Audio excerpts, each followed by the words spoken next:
गुरु प्यारी साध संगत जी, राधा स्वामी जी।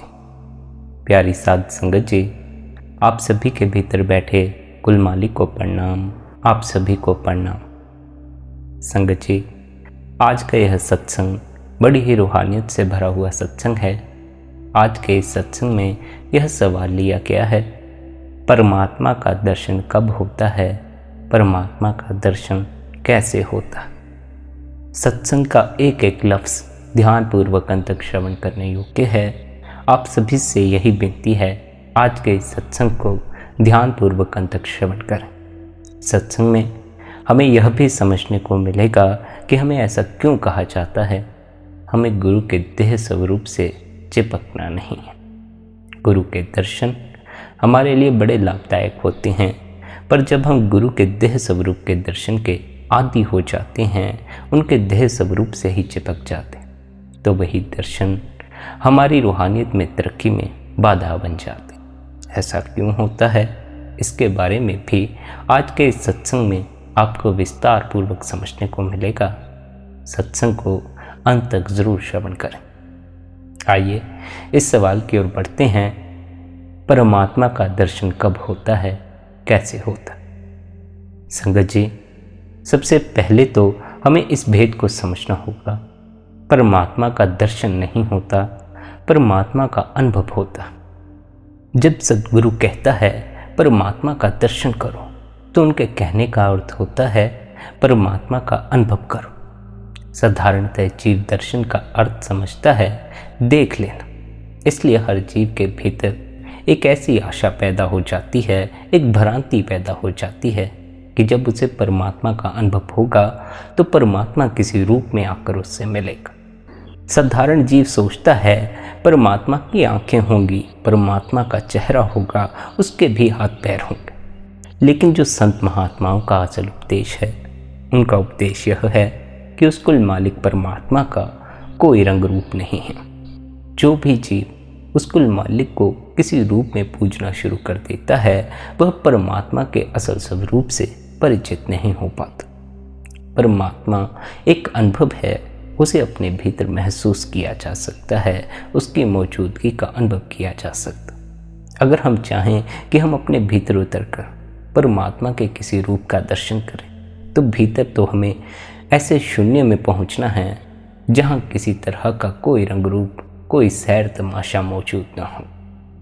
अगर हम ऐसी आशा लेकर बैठे हैं कि उसके किसी रंग रूप का हमें दर्शन होगा, तो हम शून्य के तल पर सरक नहीं पाएंगे, क्योंकि हमारी ये आंखें, हमारा ये चेहरा, हमारे ये हाथ पैर काल की सीमा से परे नहीं हैं, काल के दायरे के अधीन है। इसलिए संतों महात्माओं ने शरीर की पूजा करने के लिए हमें मना कर दी।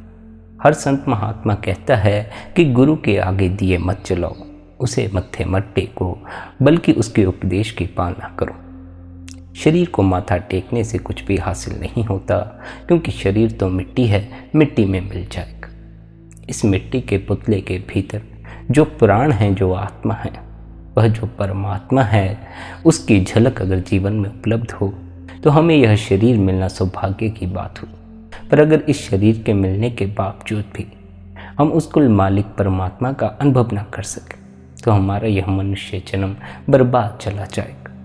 इसलिए संत महात्मा समझाते हैं, इस शरीर के भ्रम से ऊपर उठो, इस रंग रूप के तमाशे में मत पड़े रहो, क्योंकि यह रंग रूप का तमाशा काल का तमाशा है, काल की सीमा से बाहर नहीं जाने देता। किसी के भी रूप से चिपक जाओ, काल के अधीन हो जाओगे, मन की सीमा से पार ना जा सकोगे। इसलिए किसी के रूप से चिपक नहीं जाना है, किसी की देह से चिपक नहीं जाना। सद्गुरु की देह से भी मोह नहीं कर लेना है, बल्कि सद्गुरु के भीतर वह जो परमात्मा बैठा हुआ है, उसकी पहचान अपने इस शरीर के भीतर करनी। संगत जी, इस बात को खास ख्याल रखें, रूप, रंग, सैर और तमाशे ये सब काल के दायरे में सीमित है। जो परमात्मा को किसी रूप में पूजना या किसी रूप में मानना शुरू कर देते हैं, वह स्वयं भी काल के दायरे में ही बन जाते हैं। हमें काल के दायरे से बाहर ले जाने के लिए संत महात्मा हमें यह उपदेश देते हैं, परमात्मा वह जीवन शक्ति है जो निरंतर हमारे भीतर प्रवाहित हो रही है। परमात्मा कोई व्यक्ति नहीं है, उसका कोई रंग रूप नहीं है। अगर हम परमात्मा को, उस अकाल पुरुष को व्यक्ति मानकर बैठ जाएंगे, तब फिर हमें परमात्मा का जन्म भी मानना पड़ेगा। अगर हम परमात्मा का जन्म मानते हैं, तब फिर हमें उसका मरण भी मानना पड़ेगा। इस संसार में ऐसा कोई जन्म नहीं जो अंत में मृत्यु में परिवर्तित ना होता हो। जो जन्मा है वो मरेगा भी। मृत्यु के पैदा होने का असल कारण ही जन्म है। अगर जन्म ना हो तो कभी मृत्यु घट भी नहीं सकती। जन्म है तो मृत्यु भी घटित होती है। और अगर कोई देह के बंधन में बंधकर बार बार जन्मता हो तो उसे बार बार मरना भी पड़ता है। हमारी यही हालत है। हम कई जन्मों से देह के प्यार में पड़कर इस देह से मोह किए बैठे हैं। इसका मोह हमें बार बार जन्म लेने पर विवश करता है। जैसे ही फिर हमारा जन्म होता है, फिर हमारी मृत्यु भी तय हो जाती है। जरा समझो, जब मेरा जन्म ना हुआ था तब मेरे मरने का कोई सवाल भी पैदा नहीं होता था। मेरा जन्म होते ही मृत्यु से जुड़े सभी सवाल मेरे जीवन का हिस्सा हो गए। मृत्यु मेरे जीवन का हिस्सा हो गई। असल में जन्म ही मृत्यु का कारण है। इसलिए संतों ने सदा ये प्रयास किया कि वे हमें देह के मोह से ऊपर उठाएं, हमें देह के मोह में पड़कर जन्म लेने से बचाएं। देह का मोह जन्म लेने पर विवश करता है। जो भी देह के मोह में पड़कर या कहो संसार के मोह में पड़कर जन्म लेता है, उसे मरने की तैयारी भी रखनी चाहिए। आमतौर पर लोग जन्म के लिए तो तैयार हैं, पर मरने के लिए तैयार नहीं। कोई बच्चा जन्मता है तो हम बड़ी खुशी मनाते हैं, खुशी की लहर होती है। हम मिठाइयां बांटते हैं, रिश्तेदारों में खुशियां मनाते हैं, परमात्मा का शुक्र मनाते हैं। हम जन्म को तो स्वीकार कर लेते हैं, पर अगर कोई बच्चा मर जाता हो तो हम बड़े दुखी हो जाते हैं, निराश हो जाते हैं, परमात्मा को बुरा बोलना शुरू कर देते हैं। हम मौत को स्वीकार नहीं करते। जन्म और मृत्यु दो नहीं है, दोनों एक ही सिक्के के दो पहलू हैं। अगर जन्म को स्वीकार करते हो तो मरण को भी स्वीकार करने की हिम्मत रखना। ऐसा ना हो जन्म को पकड़ लो और मृत्यु को भूल जाओ। जन्म को पकड़ा, मृत्यु को भूले, फिर भूल हो गई। जो मृत्यु को भूल गया वह मृत्यु के संबंध में सोचना ही छोड़ देता है। वह मृत्यु से ऊपर उठने का कोई तरीका खोजना ही छोड़ देता है। मृत्यु तो आएगी ही, उसे भूलने की बजाय उससे पार जाने की तैयारी करो। हम जन्म के बाद पूरा समय जीने की तैयारी करते हैं। जी तो खैर फिर भी बहुत कम लोग पाते हैं। अधिकांश तो जीते हुए भी मरे हुओं के समान है। मर मर के जी रहे हैं, पर मरने को राजी नहीं, मौत को स्वीकार नहीं करते। जीने की तैयारी तो खूब करते हैं, पर मरने की कोई तैयारी नहीं। मरने की भी तैयारी कर लेना बड़ा ही आवश्यक है। मरने की तैयारी क्या है? जिन चीजों से मोह किया उनके मोह से ऊपर उठना। जिन चीजों को मुट्ठी में कसकर पकड़ लिया उन्हें छोड़ने की तैयारी रखना। जिस जिंदगी को सदाबहार समझा उसके अंत को स्वीकार कर लेना, यही मौत की तैयारी है। पर हम बड़े कमजोर लोग हैं। हम मृत्यु से बड़ा भय खाते हैं। हम मृत्यु से बचना चाहते हैं, उसका सामना करने की हमारे भीतर हिम्मत नहीं है। स्मरण रखो, जन्म गए हो तो मरने की तैयारी भी रखना। कहने का भाव यह है कि जब मौत द्वार पर दस्तक दे तो आप मौत के प्रति, मृत्यु के प्रति सचेत हों। ऐसा ना हो कि जब मौत आती हो आप जीवन के संबंध में सोचना शुरू कर दें। अगर आप मृत्यु जब घटित होती है उस समय मृत्यु के प्रति सचेत ना होकर जीवन के संबंध में सोचना शुरू कर देंगे मरने के भय से, फिर ये जीवन की आशा ही नए जन्म का कारण बन जाएगी। नया जन्म अपने साथ नई मृत्यु लाता है। इस प्रकार फिर जन्म मरण का अंतहीन सिलसिला शुरू हो जाता है। जो मृत्यु की घटना के घटते समय मृत्यु के प्रति सचेत न होकर वासनाओं में खो जाता है, आशाओं में खो जाता है, कामनाओं में खो जाता है, वह जन्म मरण के चक्कर में फंस जाता है। मृत्यु के प्रति हमारी मूर्छा ही, मृत्यु के समय हमारा संसार का सिमरन, लोगों का सिमरन, पदार्थों का सिमरन ही हमारे बार बार जन्म का कारण बन जाता है। हमारा बार बार जन्म होना ही हमारे बार बार मरने का कारण बन जाता है। जीवन भर हम जिन चीजों का सिमरन करते हैं, मृत्यु के समय हम उसी ओर बहना शुरू कर देते हैं। अगर हम जीवन भर उन लोगों का सिमरन और ध्यान करते रहे जो जन्म मरण में आते हैं, जिनका जन्म हुआ है, जो मरेंगे भी, तो हमें मृत्यु के समय भी उनका ही ध्यान आएगा। समझो, कोई जीवन भर प्रेमी का सिमरन और ध्यान करता रहा हो, हर पल प्रेमी की यादों में खोया रहा हो, तो मरते समय उसे प्रेमी की याद आएगी। अब क्योंकि प्रेमी भी देह के बंधन में बंधा है, उसका भी जन्म हुआ है, वह भी मरेगा, इसलिए उसका सिमरन और ध्यान हमें मृत्यु के समय देह के बंधन से मुक्त नहीं कर सकता, बल्कि देह के बंधन में और भी मजबूती से बांध सकता है। प्रेमी बंधन में बांध सकता है, पर प्रेम बंधन से मुक्त करता है। हम प्रेम से नहीं जुड़ते, हम प्रेमी से जुड़ जाते हैं। हम प्रेमी को प्रेम समझ लेते हैं। प्रेमी तो है बाहर, प्रेम है भीतर, लेकिन हमारी दृष्टि सदा बाहर की तरफ मुड़ी रहती है, जिस कारण भीतर छिपे प्रेम को देखने में हम असमर्थ हो जाते हैं, जिस कारण प्रेम के रिश्ते भी हमें मुक्त नहीं कर पाते, बल्कि उससे फिर बंधन और भी ज्यादा मजबूत हो जाता है। स्मरण रहे, प्रेम के रिश्ते मुक्त नहीं करते, प्रेम मुक्त करता है, और वह प्रेम जो हमें मुक्त करता है कहीं बाहर नहीं, हमारी इस देह के भीतर मौजूद है। जब आपको किसी से प्रेम होता है, तब उस प्रेम का अनुभव आपको बाहर थोड़ी होता है, भीतर होता है। इस देह के भीतर रूपांतरण आ जाता है, विचार बदल जाते हैं, भाव बदल जाते हैं, प्रेम हमारे भीतर बदलाव लाता है। पर हम उस प्रेम को जो कि हमारे भीतर उठा है, जिसके कारण हमारे भीतर बदलाव आता है, हम खुशी महसूस करते हैं, उसे पकड़ने की बजाय, अपने भीतर के प्रेम को तलाशने की बजाय प्रेमी में प्रेम को तलाशना शुरू कर देते हैं, जिस कारण हम दूसरे की देह के मोह में पड़ जाते हैं और जीवन भर फिर उसका ही सिमरन और ध्यान चलता है। जिसका भी सिमरन और ध्यान हम जीवन भर करते हैं, वही मौत के समय आंखों के सामने आकर खड़ा हो जाता है। अगर हम जन्म मरण के बंधन में बंधे लोगों का सिमरन और ध्यान करते हैं, तो हम भी जन्म मरण के चक्कर में बंध जाते हैं। इसलिए संत महात्मा हमें समझाते हैं, उस एक परमात्मा, उस एक अकाल पुरुष का सिमरन करो जो जन्म मरण में नहीं आता। उसका सिमरन और ध्यान ही हमें देह के बंधनों और जन्म मरण के चक्कर से पार कर सकता है। लेकिन उसका सिमरन करने के लिए यह आवश्यक है कि परमात्मा को हम व्यक्ति ना समझते हों, उसे शक्ति के रूप में जानते हों।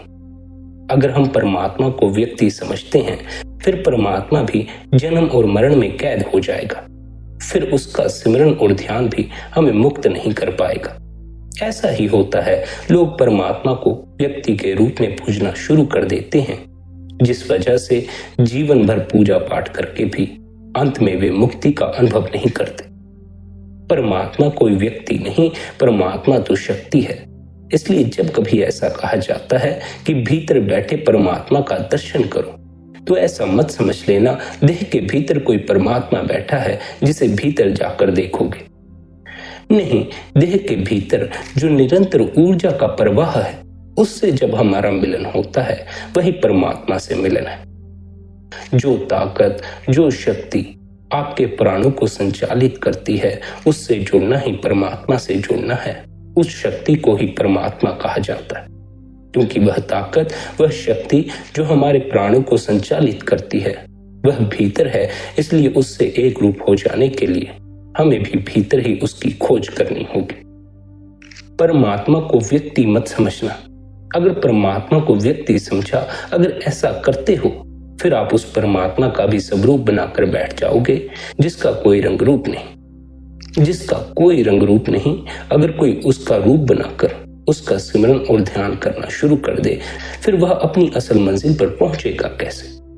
जिसका कोई रंग रूप नहीं, उसके रूप का ध्यान ही हमें भूल में डाल देता है, और परमात्मा से हम निकट होने की बजाय फिर दूर ही निकलते चले जाते हैं।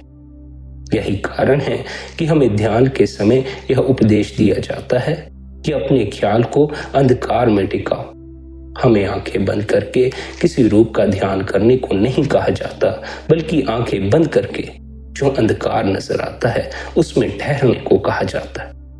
गुरु के स्वरूप का ध्यान अंधकार में ठहरने में सहायता करता है, पर गुरु का स्वरूप भी छोड़ जाना होता है। जो गुरु के स्वरूप से चिपक जाते हैं, गुरु के स्वरूप को छोड़ने को राजी नहीं होते, वे भी बंधन में बंधे रहते हैं, उनकी भी मुक्ति नहीं होती। ध्यान के समय अंधकार में अपने को ठहराना मुश्किल लगता हो, तब गुरु का स्वरूप सहायता प्रदान करता है उस अंधकार में ठहरने में। पर जब वहां ठहरने की कला आ जाए, अंधकार में ठहरने का रस आ जाए, फिर अपने आप को उस अंधेरे में ही लीन कर देना, फिर भीतर के अंधकार को देखना शुरू कर देना, फिर धीरे धीरे एक दिन प्रकाश की खबर लगना शुरू हो जाती। शुरू में तो बिल्कुल अंधेरा ही मालूम पड़ेगा, पर जैसे जैसे वहां ठहरने लगोगे, प्रकाश की झलक मिलना भी शुरू हो जाएगी। आपने देखा, जब हम रात लाइट बंद करते हैं, रोशनी से अंधेरे में जाते हैं, तो पहले पहले तो हमें अंधेरा ही नजर आता है, सब अंधेरे से ढक जाता है, कुछ भी नजर नहीं आता। फिर धीरे धीरे उस अंधेरे में भी रोशनी प्रकट होना शुरू हो जाती है, फिर हम उस अंधेरे में भी देखना शुरू कर देते हैं। ऐसा ही भीतर होता है। जब हम ध्यान में बैठते हैं तो पहले अंधेरा नजर आता है, क्योंकि सारा दिन हमारी आंखें बाहर के प्रकाश में फिरती हैं, इसलिए बंद होने पर पूर्ण अंधकार से भर जाती हैं।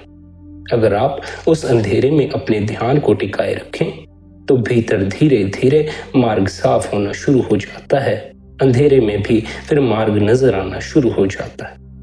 पर जो समस्या है वह यह है कि हम भीतर के अंधेरे में ठहर नहीं पाते। हम खो जाते हैं विचारों में, कल्पनाओं में। विचारों में खोते ही हमारा ध्यान अंधकार से हट जाता है। प्रकाश की यात्रा अंधकार से होकर ही पूरी हो सकती है। अगर अंधकार में ही प्रवेश नहीं कर पाए तो प्रकाश में किस तरह करोगे? अंधकार में प्रवेश हो नहीं पाता, क्योंकि विचार दीवार बनकर बीच में खड़े हो जाते हैं। फिर हम विचारों को ही देखते रह जाते हैं, अंधेरे को तो भूल ही जाते हैं।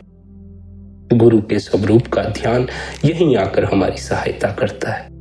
गुरु के स्वरूप का ध्यान अन्य विचारों की दीवार को गिरा देता है और हमें भीतर के अंधकार में ठहरने का मौका देता है। जैसे जैसे भीतर के अंधकार को देखना शुरू करोगे, वैसे वैसे उस अंधेरे में भी नजर आना शुरू हो जाएगा। अंधकार से होकर ही प्रकाश की यात्रा शुरू होगी। अगर आप कहें भीतर के अंधकार से बचकर आप प्रकाश में प्रवेश कर जाना चाहते हैं, तो यह संभव नहीं है।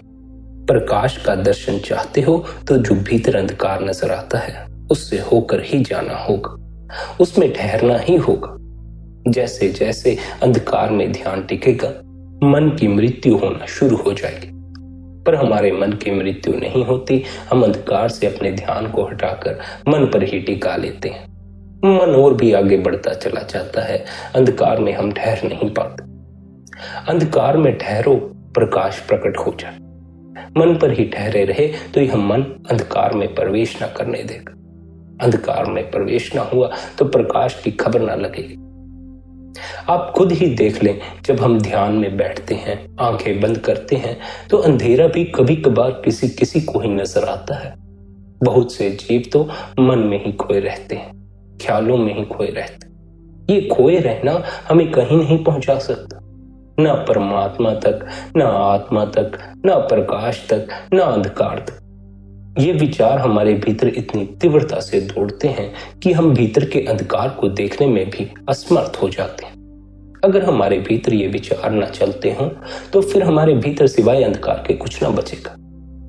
हमारे ये विचार उस अंधकार को ढक लेते हैं जो कि प्रकाश को जन्म देता है। हमारा यह मन हमें ध्यान में भी टिकने नहीं देता, भीतर भी टिकने नहीं देता। बाहर तो हम दौड़ते ही रहते हैं, भीतर भी हमारा मन दौड़ता ही चला जाता है। भीतर भी हमारा मन हमें टिक कर बैठने नहीं देता। इसीलिए संत महात्मा फरमाते हैं, मन का बड़ा जोर है। मन ने आत्मा को अपने वश में कर रखा है। मन ने आत्मा को अपने पंजे में जकड़ रखा है। मन की यह जकड़ हमें अपनी असल स्वरूप का अनुभव नहीं होने देती, अपने भीतर का अनुभव नहीं होने देती। मन हमारे भीतर बैठा है, मन हमें भीतर से ही बाहर की तरफ धकेलना शुरू कर देता। आंखें खुली हों तो बाहर की चीजें हमें अपनी ओर खींचती हैं, आंखें बंद हो जाए तो मन बाहर की चीजों का प्रतिबिंब बनाकर हमें उनकी तरफ दौड़ाना शुरू कर देता। यही कारण है कि आंख बंद करके भी बाहर का जगत विलीन नहीं होता, क्योंकि मन ने भीतर ही बाहर का जगत खड़ा कर दिया। हूबहू वही लोग, हूबहू वही पदार्थ, हूबहू वही कहानियां मन ने भीतर चलानी शुरू कर दी हैं और हम भीतर उन कहानियों में खोए रहते हैं, उन कल्पनाओं में खोए रहते हैं। जब तक आत्मा मन और इंद्रियों के पंजे से निकलकर भ्रम तथा पार भ्रम के मंडलों को पार नहीं कर लेती, तब तक सही मायने में गुरुमत की समझ नहीं आ सकती, सही मायने में अंतस की समझ नहीं आ सकती। गुरु हमें आंतरिक मार्ग का भेद देकर इस पर चलने की विधि समझाता है। वह हमें बताता है किस प्रकार शरीर को खाली करके मालिक के महल के द्वार अर्थात 10वें दरवाजे में प्रवेश करना। गुरुमत का मार्ग अनोखा प्रेम का मार्ग है। जब गुरु की बताई युक्ति के अनुसार मन तथा आत्मा की धाराएं शरीर के 9 द्वारों को खाली करके दोनों आंखों के बीच में तीसरे तिल पर गुरु मध्य में इकट्ठी हो जाती हैं, तब गुरुमत का आरंभ होता है। तब हमारी आंतरिक यात्रा शुरू होती है। उससे पहले तो हम अपनी आंतरिक यात्रा के लिए तैयारी करते।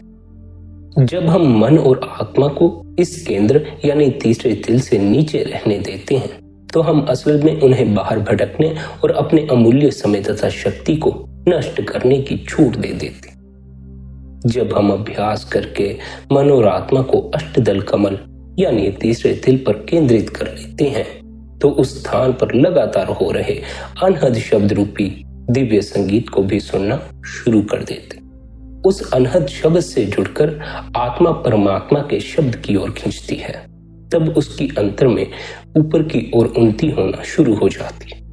उसके सम्मुख एक नए आनंद में जगत के द्वार खुल जाते हैं। ब्रह्मांड की झांकियां दिखाई देने लगती हैं। सद्गुरु की कृपा से आत्मा नाम का अमृत पीकर अमर पद प्राप्त कर लेती है।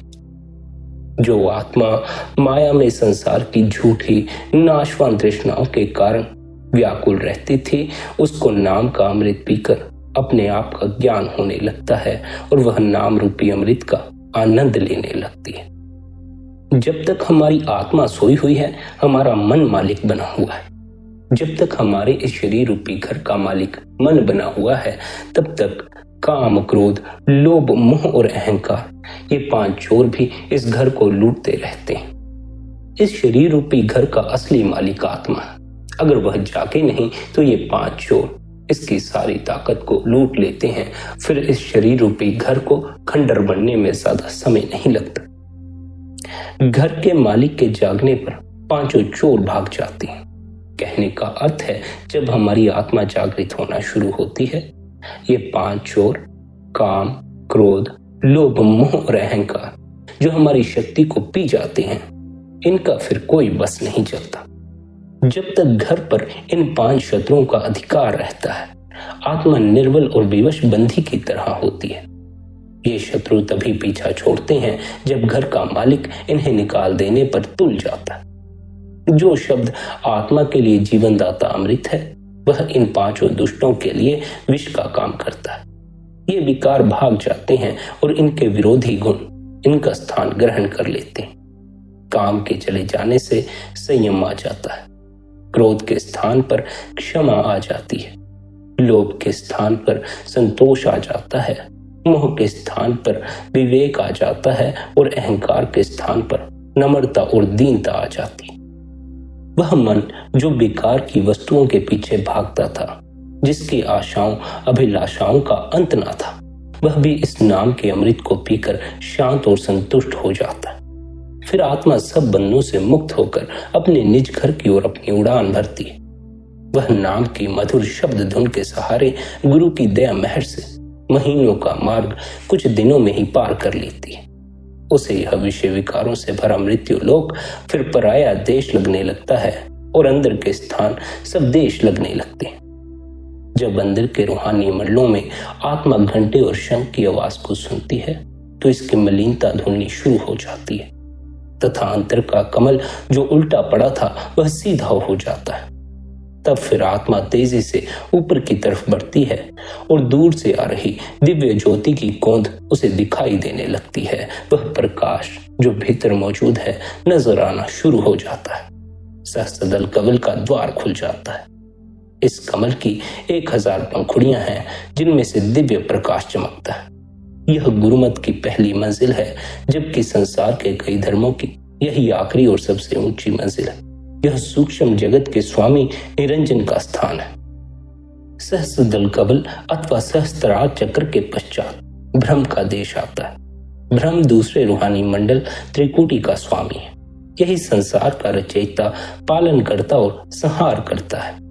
इन दो मंडलों को एक टेढ़ा मार्ग जोड़ता है जिसे बंकनाल कहते हैं। उसे पार करके ही आत्मा ब्रह्मलोक में पहुंचती है। ब्रह्मलोक अथवा त्रिकुटी मन का निज स्थान है।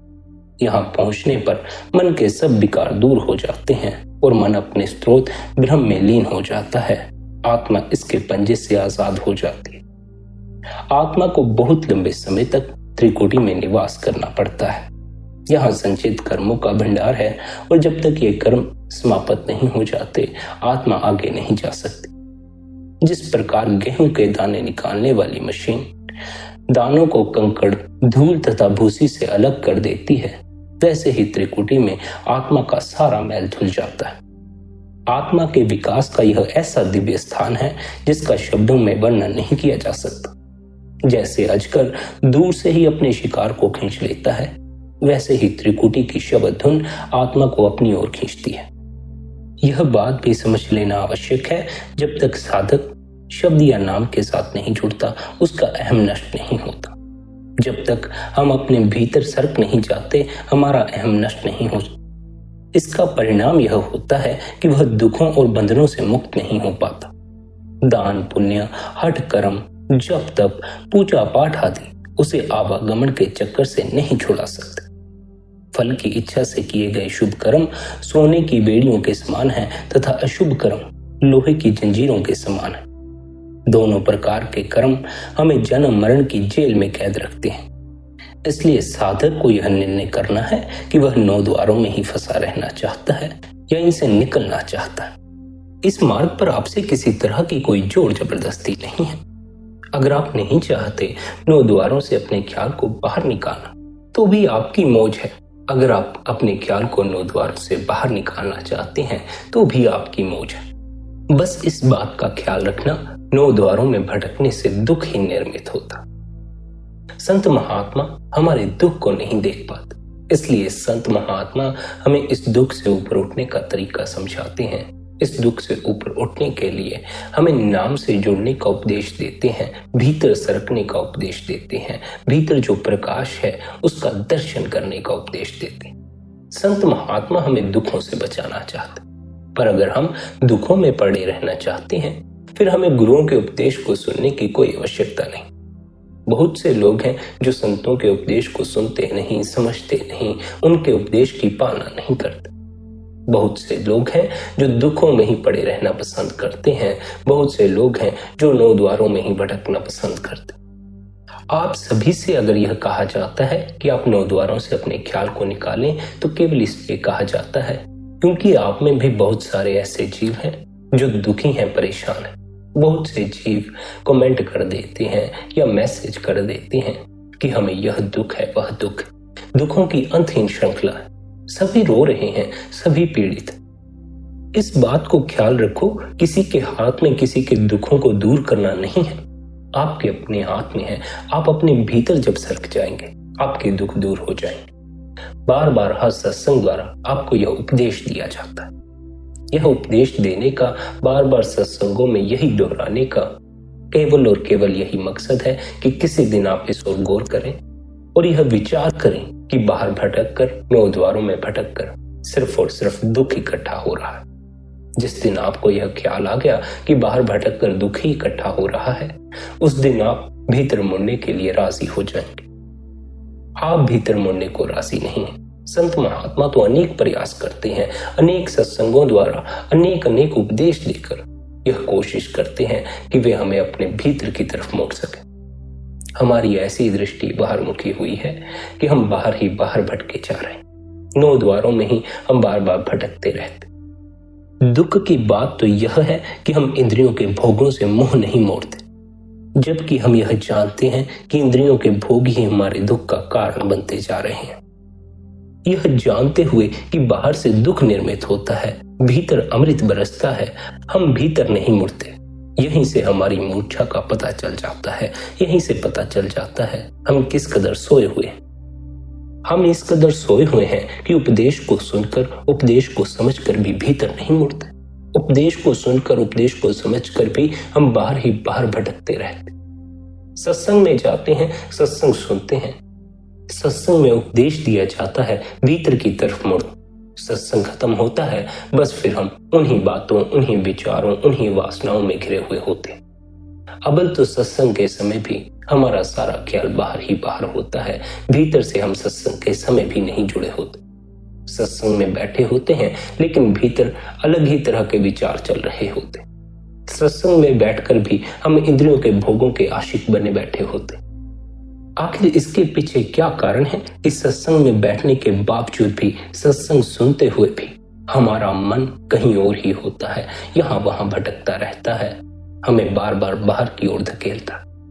इसके पीछे जो कारण है वह कारण यह है, हमने कभी सत्संग के उपदेश को ध्यानपूर्वक श्रवण ही नहीं किए। हम जब सत्संग सुनते हैं तब भी हम भीतर अपने मन में ही खोए होते हैं, अपने ही ख्यालों में खोए होते हैं। सत्संग का तो कोई लफ्ज हमें सुनाई पड़ता भी नहीं है। शायद ही कभी कभार हमने किसी के सत्संग को ध्यानपूर्वक सुना, वरना तो हम अपने ही मन की बातें सुनते हैं, अपने भीतर जो बातचीत चलती है उसी में लीन हुए रहते। गुरु के उपदेश की तरफ तो हमारा ख्याल भी नहीं जाता, हम तो अपने मन का उपदेश ही सुनते रहते। गुरु अभी उपदेश देना शुरू भी नहीं करता और मन हमें यह उपदेश देना शुरू कर देता है कि सत्संग के बाद हमें क्या क्या करना। सत्संग के समय भी, सत्संग में बैठे बैठे हम सत्संग के बाद क्या करना है उसके बारे में सोचना शुरू कर देते, दिन भर के बारे में सोचना शुरू कर देते हैं। फिर भला सत्संग का उपदेश हमारे हृदय में प्रवेश करेगा कैसे? गुरु का उपदेश सुनने की बजाय हम मन का उपदेश सुनते हैं। फिर हम सवाल करते हैं, हमारा कुछ बना क्यों नहीं? बनेगा कैसे जब मन के कहे चल रहे हो?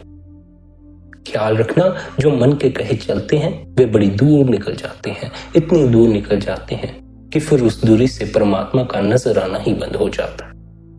प्रकाश तो हमारे भीतर ही है, पर हम उस प्रकाश से इतनी दूर निकल आए हैं कि अब वह प्रकाश हमें आंखें बंद करके नजर आता ही नहीं। दूर निकल आए हैं इसलिए प्रकाश नजर नहीं आता, दूर निकल आए हैं इसलिए परमात्मा नजर नहीं आता। मन हमें बड़ी दूर तक ले आया। इस मन का साथ लेकर हम सदा भटकते रहे हैं, परमात्मा से दूर ही दूर होते रहे। परमात्मा वह जीवनदायिनी शक्ति जो निरंतर हमारी देह के भीतर प्रवाहित हो रही है, मन हमें उससे जुड़ने नहीं देता, मन हमें अपने स्रोत से दूर किए रखता है। क्यों? क्योंकि मन काल का सेवक है। काल ने सभी रूहों को अपने अधीन कर रखा है। काल नहीं चाहता कि रूहें उसकी कैद से आजाद हो जाएं, और इसका काम उसने मन को दे रखा। जब भी कोई अपनी रूह की खबर लेने अपने भीतर उतरना शुरू कर देता है, मन बीच में आकर खड़ा हो जाता है। मन पूरी कोशिश करता है कि उसे अपनी सुर्त, अपनी रूह की खबर ना लगने दे। समझो, अगर हमें अपनी रूह की खबर लग गई, हम मुक्त हो गए। अगर हमें अपने असल की खबर लग जाए, अपने स्रोत की खबर लग जाए, हम मुक्त हो जाते हैं, हम काल के दायरे से बाहर हो जाते हैं। इसलिए मन अपनी तरफ से पूरी कोशिश करता है कि वह हमें काल के दायरे में बांधे रखे, हमें काल के दायरे से बाहर ना जाने दे। इसका उदाहरण हमें अपने आप को देखकर ही मिल सकता है। हम सत्संग में बैठते हैं, अपने रूहानी लक्ष्य की पूर्ति के लिए बैठते हैं, लेकिन मन काल का सेवक हमें सत्संग भी ध्यानपूर्वक श्रवण नहीं करने देता, हमें अपने जाल में फंसा लेता है और हम मन की जाल में फंसकर बाहर ही बाहर भटकते रह जाते हैं, भीतर विचारों में खो जाते हैं, कल्पनाओं में खो जाते हैं। उपदेश हमारे भीतर प्रवेश नहीं कर पाता।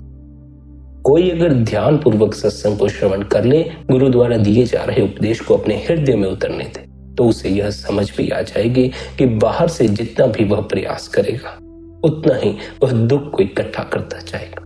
जितना वह 9 द्वारों में भटकता जाएगा उतना ही दुख निर्मित होगा। उपदेश को अपने हृदय में प्रवेश करने दोगे तभी यह खबर लगेगी कैसे इन दुखों से छुटकारा होगा, कैसे वह नाम का अमृत हाथ आएगा। लेकिन हम उपदेश को सुन ही नहीं रहे। हम गुरु द्वारा जो सत्संग फरमाया जा रहा है उसकी तरफ कभी ध्यान ही नहीं करते। हम अपने मन की बातों में उलझे रहते। ख्याल रखना, जब आप सत्संग को सही मायने में सुन रहे होते हैं तब नींद नहीं आती, तब आपके भीतर जागरण का जन्म होता है।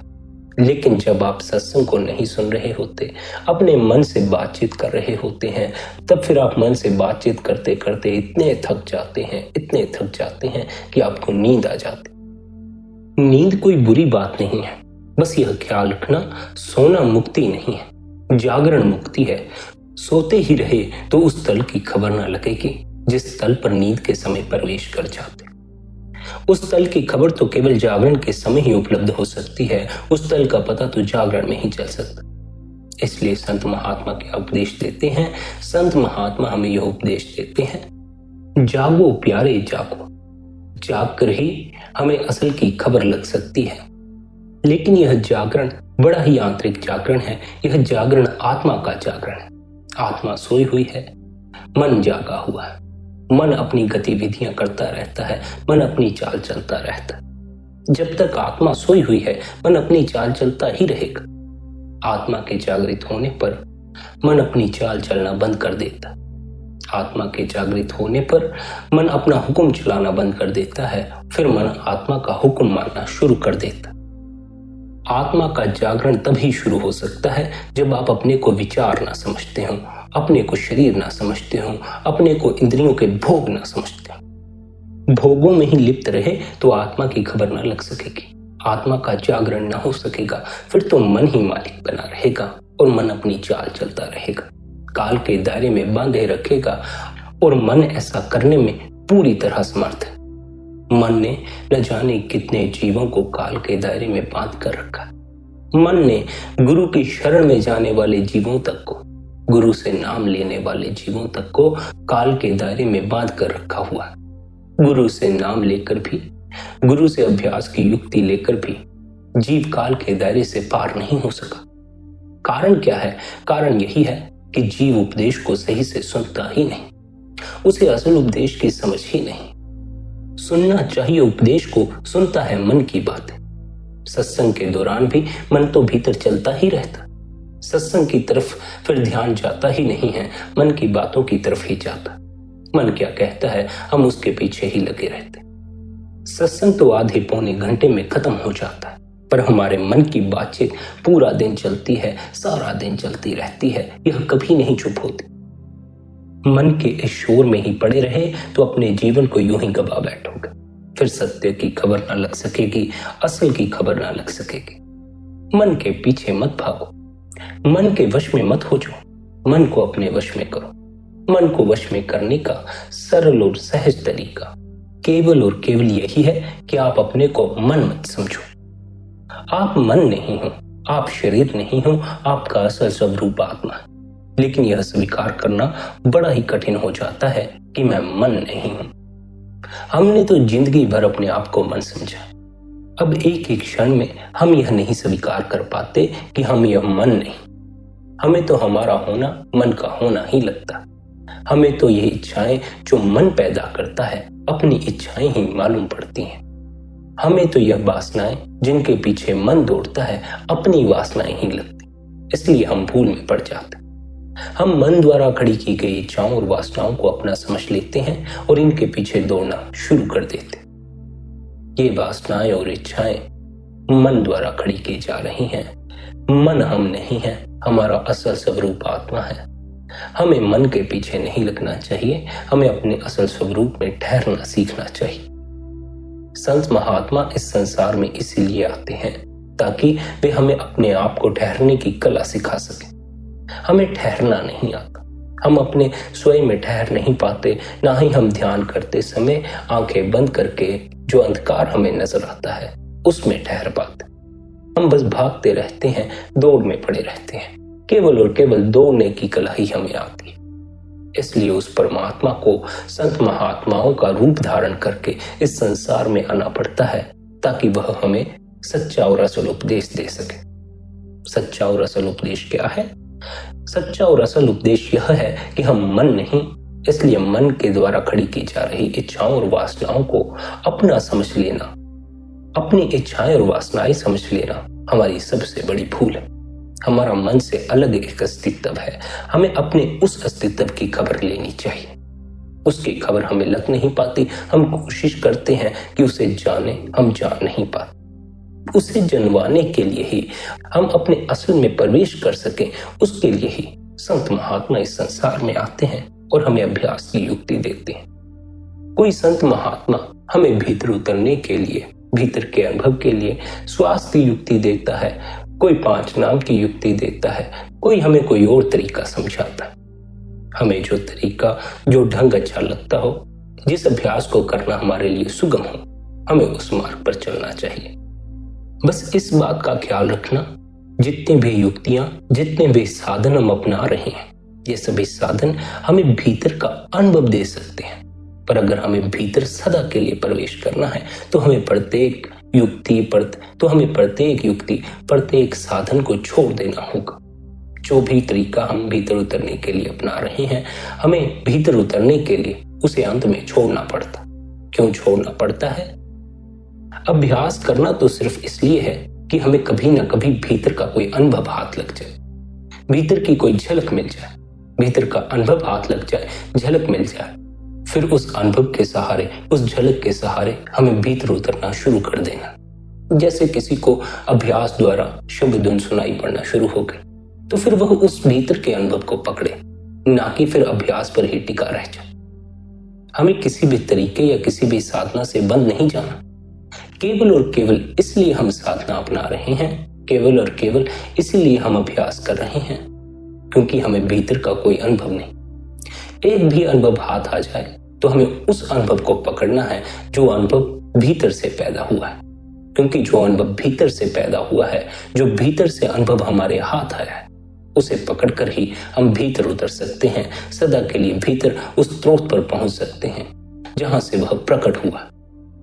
इस भूल में मत पड़े रहना किसी अभ्यास द्वारा, किसी साधना द्वारा सदा के लिए भीतर प्रवेश कर जाओगे। नहीं, अभ्यास और साधना सिर्फ और सिर्फ भीतर का स्वाद चखाती है। जिसे भीतर का स्वाद लग जाता है, उसे उस स्वाद की सहायता से उस स्वाद को पकड़कर ही भीतर प्रवेश करना पड़ता है। किसी को शब्द सुनाई पड़ गया, उसे शब्द के सहारे भीतर उतरना चाहिए।